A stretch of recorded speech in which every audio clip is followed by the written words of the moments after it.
Andy, tell me a bit about DesignSnitch. What problems are you solving? What do you do? So with DesignSnitch, we're an application-only marketplace, and the focus is to uncover and collaborate with the world's best independent makers and creators across multiple specialisms: lifestyle, homeware, art, jewelry, things like this.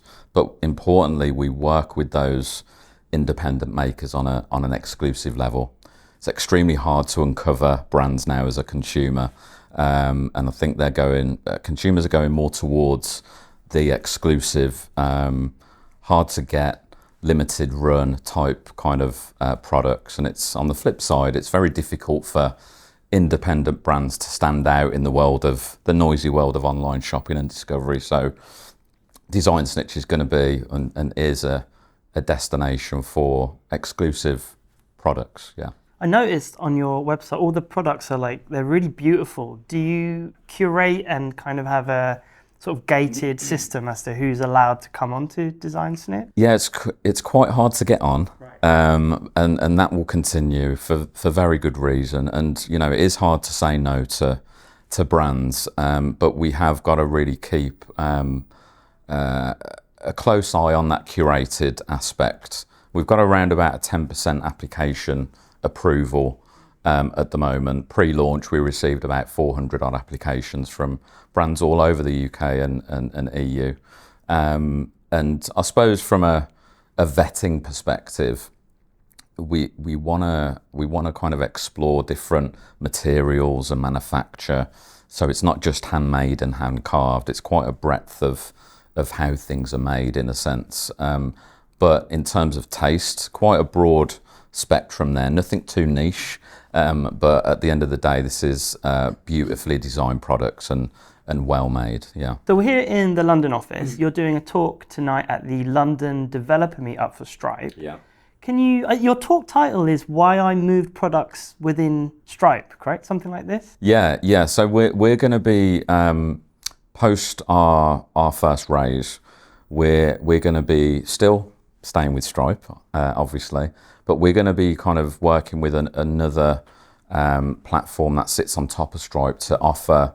We're in the marketplace world, so we need to really look at streamlining certain aspects of the operation, including onboarding, help desk tickets and things like this. So that bolt on to Stripe will certainly help us achieve that.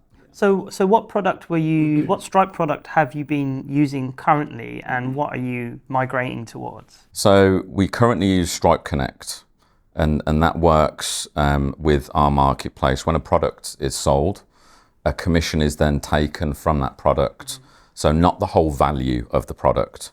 Then that gets held in a Stripe account and gets released to the maker or creator of that product anywhere up to 2 weeks after the sale has gone through, to mitigate any return issues and things like this. Now, Trust App, who we're going to be moving to in version 2 of DesignSnitch, those guys will still be obviously using Stripe, but adding on those features I mentioned earlier. So helping us streamline onboarding, helping take the heavy lifting from help desk tickets and things like that. So it really offers quite a few options for us in terms of streamlining things on that front significantly post-raise. So I believe Trust App are a Cork-based company, Yes. right? A verified Stripe partner. Mm-hmm. And they're using Radar and Stripe Identity under the hood to kind of have a better way of establishing who the customer is. Mm-hmm. And that's, I suppose, what's helping you streamline those challenges. Right? Yeah, massively. I mean, as we start to scale, onboarding will be, a potential kind of cork for us. So we need to really look at that element big time. And also, the fact that those guys will pick up help desk tickets, not that there will be many, but, the fact that help and assistance is there for that is really important, yeah. So how do you weigh up the kind of migration efforts on a version 1 to version 2 versus the long-term benefits of having that streamlined product afterwards? I mean, with version 1, this is kind of the launch version of DesignSnitch, so it certainly doesn't have all the features we'd like right now. But moving forward, the main things for me was to address that potential cork with onboarding, and partner up in the long term with Trust App, where we can grow with them as well, and kind of as we migrate to V3, etc., we can then add more features on with those guys and yourselves. Did you have any kind of unexpected hurdles when you were setting up Stripe Connect for your initial launch? No, it was really simple. Okay. It was a nice, easy process. It was literally no headache whatsoever. We just had to decide what the obviously percentage was on commission, what the length of time would be between when we release the revenue to makers and creators for products, and we decided on 2 weeks, purely just to negate any return issues. But we may reduce that in V2. Yeah. So we met before at a previous meetup, a community meetup. Yes. And you were talking there about how the kind of brand alignment of Stripe and DesignSnitch work really well together. Can you speak to that a little bit? What was it about Stripe that kind of fits well with what you're doing at DesignSnitch? I mean, obviously, Stripe being one of, if not the leader in payment solutions on that respect, but also that talk was about community. And you guys are hugely into building communities with businesses, hence why I did the talk a few months back. It was really interesting, so I definitely look forward to continuing building the community and the relationship with you guys. Yeah. I noticed as well you take a lot of care over how things look and the kind of user experience as well, right?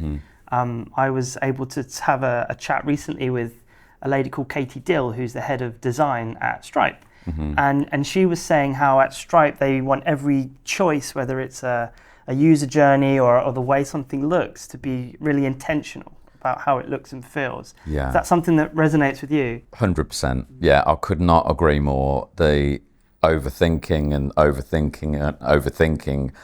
before we launched into V1 was intense, but for good reason.